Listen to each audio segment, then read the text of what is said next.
This Week with Bob Mueller on News 2. This week, are you ready to elect Kamala Harris and Tim Walz? President Joe Biden kicked off the Democratic National Convention by passing the torch. Let us fight for the ideals we hold dear, and let us always remember, when we fight, we win. Vice President Kamala Harris took that torch and the nomination of her party to be the Democratic nominee for president. Affordability was a huge issue, accessibility because there was not good signal strength. President Biden's Infrastructure and Jobs Act brings $800 million to Tennessee to expand broadband access. More in our This Week cover story. I had to call families and say, your son was murdered, your son committed suicide, these things happened with your son. That was my job as chaplain. It was a very dangerous prison, remains so. Stabbings, murders, and major staffing shortages lead to a federal investigation of Tennessee's largest prison, operated by the for-profit Brentwood-based firm CoreCivic.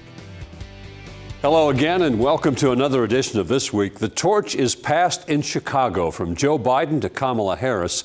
We have highlights from the four-day Democratic National Convention. The President's Infrastructure Act will provide millions to Tennessee for broadband expansion, but we begin with a federal probe of conditions within Tennessee's largest prison, run by a for-profit Tennessee company. I had to call families and say, your son was murdered, your son committed suicide, these things happened with your son. That was my job as chaplain. It was a very dangerous prison, remains so, and something terrible is going to happen. John Schobarger served as a chaplain in prisons for more than 20 years. But after working at Trousdale-Turner Correctional Facility for nearly 6 of those years, part of the time as their ethics liaison, he says he had to walk away. Everything from mental health referrals to physical things, diabetics not getting their shots, not getting their medication on time. The good news with CoreCivic is you can promote quickly. The bad news is you can promote quickly.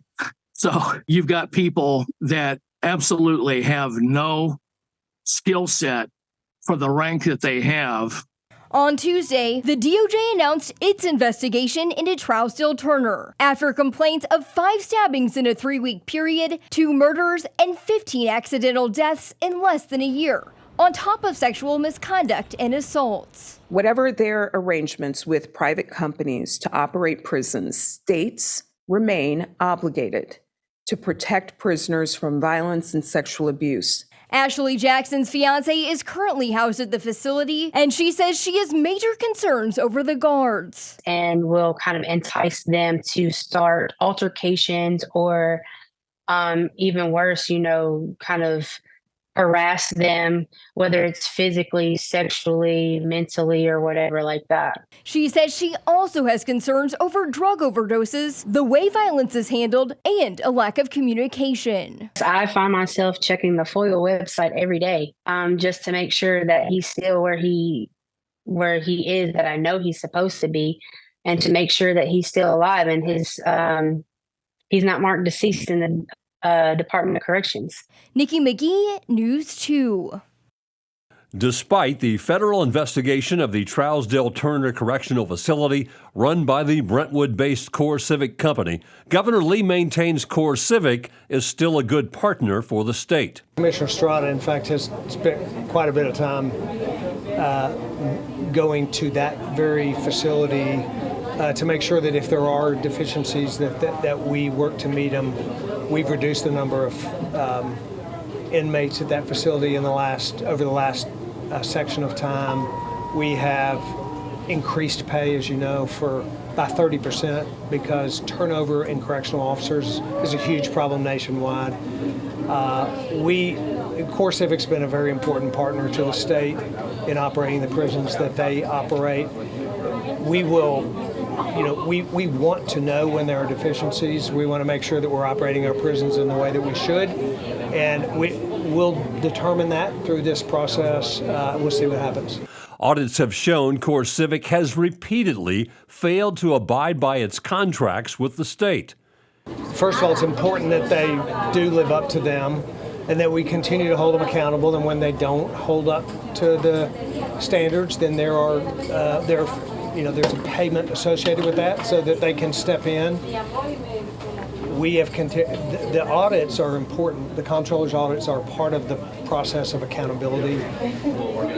We understand that. We know it. We want those audits to happen. We want to know where the shortcomings are, and we want to take steps moving forward.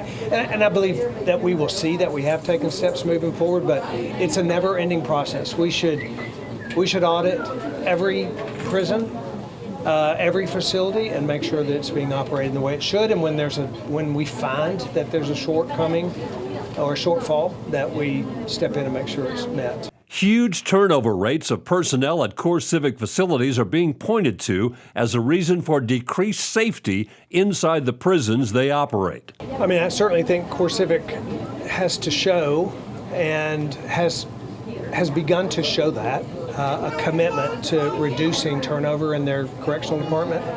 As I said, the state increased correctional officer pay by 30% just about a year ago, and that has had a ripple effect even on private providers as well. Sometimes that process will take time, but we have seen turnover numbers and vacancies. That problem, we've seen that improve, and we'll be looking for more improvement, and we will hold them accountable because they have a responsibility. Ultimately, the state does, but through our providers, they have a responsibility to operate prisons in the way that they should be operated. Now to our This Week cover story. 1 in 10 Tennesseans don't have access to federal standard of broadband internet. That's according to the FCC. But work is underway to get the state up to speed. A state Capitol reporter Tori Gessner explains. Tennessee is about to get millions of dollars from President Biden's Infrastructure and Jobs Act to expand broadband access. Tennessee's goal is to bring broadband access to all the unserved and underserved areas of the state by 2028. To help accomplish that, they'll use the $813 million they were just awarded for broadband through the Federal Infrastructure Investment and Jobs Act, which Congress passed in 2021. Dr. Sridhar Apendram, associate professor at the University of Tennessee, has been researching broadband access in the state and securing grant funding to expand it since 2017.